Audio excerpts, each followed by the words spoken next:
होकुमिया प्रथम भाग में सेना के हथियार लूटना तथा राजा की सेना को हराना आप देख चुके हैं। द्वितीय भाग में होकुमिया स्थानीय लोगों का एक संगठन बनाकर नाहन जाने की योजना बनाता है। वो दौलू मेहता का घमंड चूर कर कारागार से कैदी को मुक्त करने का निर्णय करता है। ये वीर गाथा एक लोकगीत के रूप में आज भी दिवाली को बड़े उत्साह और उल्लास के साथ गाती है। उसके कुछ अंश इस प्रकार हैं। होकु लागी सिमटे जोबे नोइनी री बाई होंडो आनो एक ये मेरे नोइनी के जाई बाजो लो बाजना बाजो गोयरा बाना राजा गया सोमाए हुआ दोलू मुहते राजाना। होकुमिया को नाहन जाने की ललक सवार हुई कि एक बार नाहन अवश्य जाना है।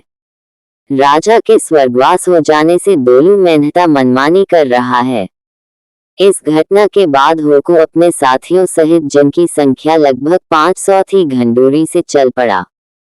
चलते समय वह अपने प्राण प्यारी मातृभूमि और खेत जिनके साथ उनका गहरा संबंध था उन पर एक नजर डालता है। राह चलते मियाँ मुड़कर पीछे की ओर देखता है। उसे ऐसा लग रहा है जैसा कि घंडूरी की मातृभूमि और कलमों के खेत उससे छूटे जा रहे हैं। मियाँ तेरे डूबने वाली बुद्धि तुझ पर सवार हो गई। तुझसे जीरे चावल और युवा भैंस का दूध छूटने जा रहा है। चलते चलते वह जमटा पहुंच गया और जाते ही सर्वप्रथम जमटा की सिंगरा देवी के मंदिर में जाकर देवी से पूछता है, सचमुच बताना कि तेरे मन में क्या है। अगर मैं नाहन जाकर जंग जीत गया तो बकरे की बलि चढ़ाऊंगा। जमटे की देवी ने कोई उत्तर नहीं दिया। एक लोटा पानी गिराने पर भी बकर नहीं कांपा। बकरे कांपना का अर्थ है कि देवी को भेद स्वीकार है। तेरे में मियाँ राजपूती सनक जागी और मियाँ ने देवी को जूता दे मारा। कहा, देखे तू वह करवा जो तेरे मन में आवे, मैं राजा के साथ जंग अवश्य जीतूंगा। वहां से नाहन सामने दिखता है और जब वे उतर रहे थे तो उन्हें टुंडुलिया का हाट मिला और उनसे होकू नाहन की खबर पूछने लगा। आधे रास्ते में उन्हें टुंडुलिया इलाके का नाम हाट मिला और उससे पूछा कि वह नाहन की खबर सुनाए। नाहन की बातें तो मियाँ बड़ी खोटी हैं। नाहन के अंदर दोलू मेहते का बोलबाला है। नाहन के समीप पहुंचकर शियापुर बावड़ी, जहां से रानी और महल में पानी जाता था और जहां से रानी के अलावा कोई पानी नहीं भर सकता था। शियापुर बावड़ी पर पहुंचकर मियाँ सत्तू खाने लगा और जूठे और सुच्चे सत्तू बावड़ी में डालने लगा। जब उसके पहुंचने का समाचार दोलू मेहता को लगा तो उसने आत्मरक्षा की तैयारियां प्रारंभ कर दी।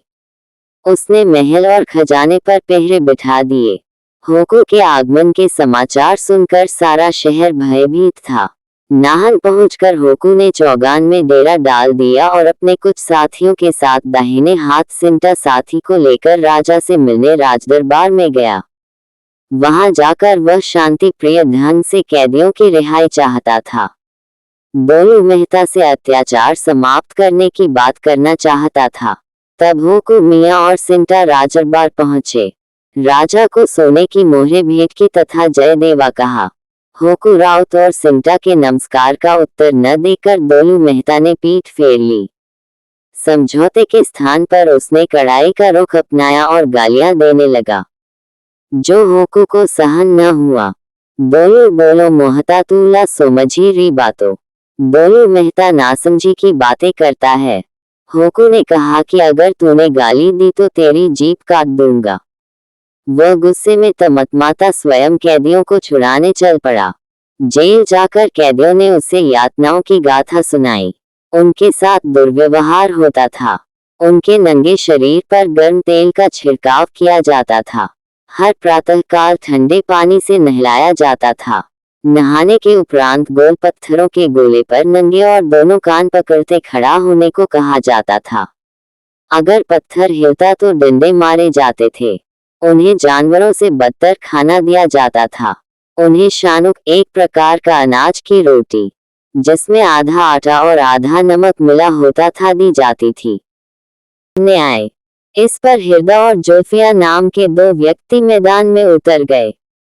होकू भीड़ में चला गया और फिर मुकाबले में नेगी जोल्फिया आया। इन्हें यमराज के द्वार पहुंचाकर होकू और सिमटा ने दम लिया। इन पर विजय पाकर होकू अपनी खांडक तलवार हवा में घुमाने लगा।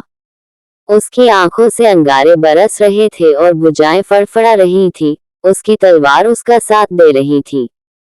फिर दोनों मेहता ने नामी लड़ाका जड़गा नेगी को मैदान में उतारा, लेकिन ये भी कुछ करने से पहले ही पहली बार में धरा पर गिर पड़ा। इसके बाद मिजरा ख्वास जोश में कूद पड़ा, किंतु सूरमा होकू ने इसका जोश भी खत्म कर दिया। अब दोनों क्रोध से कांप रहा था और अंत में उसने अपने पुत्र सरगू को संबोधित करते हुए कहा, बेटा कुछ कर दिखाओ। सरगू एक हाथ में तलवार और दूसरे में ढाल लेकर लड़ने आया। ये ढाल लोहे की बनी थी। होकू ऐसे औजारों से अनभिज्ञ था। जब उसने गुस्से से तमतमाते भरपूर वार सरगू पर किया तो सरगू ने इसे ढाल पर रोक लिया। इस पर लगकर होकू की तलवार का आधा भाग टूटकर दूर जा गिरा।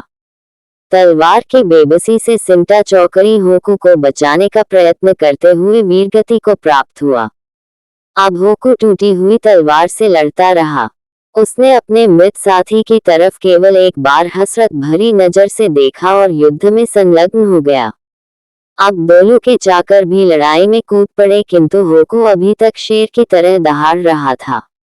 अचानक चालाक पठानिया नाम के बनिए ने होकू को आवाज लगाई। जब होकू ने ऊपर की ओर देखा तो उस पर ईंटों के वार शुरू कर दिए। उनमें से एक ईंट होकू के माथे पर जा लगी और खून के फव्वारे छूटने लगे। होकू की आंख में खून भर आया। उसने एक हाथ से खून साफ करने की कोशिश की और डोलू मेहता की ओर लपका, किंतु उसका वार डोलू में न लगकर आंखों में खून भर जाने से एक खंभे में लग गया। कई वर्षों तक खंभे में उसकी तलवार का वार उस तीर की याद ताजा करता था। उसकी बेबसी का फायदा उठाकर रमसा देवी नाम के व्यक्ति ने होकू की गर्दन पर वार करके उसे प्राणहीन कर दिया। होकू रावत की लाश दयोधी के आगे गिर गई और दिन ढलने के समय उसकी मौत हुई। उसकी सेना दरबार के बाहर बेबस खड़ी थी, किंतु जब उन्हें होकू की मौत पता चला तो उन्हें बड़ा दुख हुआ। होकू मरा नहीं, वह लोकगीतों में, लोगों के दिलों और जज्बात में आज भी जिंदा है। लोग हर दिवाली को लोकगीत रासा में उसे बड़ी श्रद्धा से याद करते हैं। वह भी लोगों की धड़कन है। अगले एपिसोड में तहसील पालवे आंदोलन का वर्णन किया जाएगा। देखते रहिए सिरमौर का इतिहास, हर एपिसोड खास।